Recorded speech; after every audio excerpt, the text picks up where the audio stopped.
绯红魅影表演完的时候都是脸不红气不喘，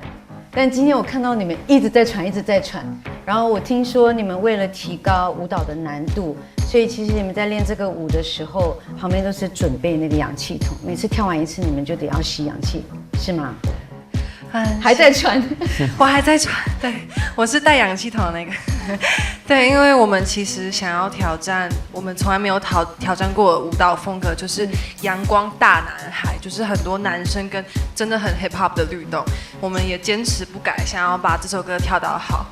对，对，我觉得香兰在这个团里面呢，有起到一种化学作用，因为以前 HUR 给我们很强、很酷、很有态度，但是有一点距离感。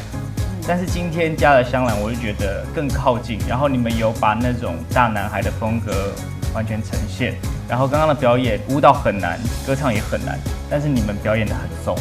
很享受在这个表演里面，在我的心里是非常棒的表演。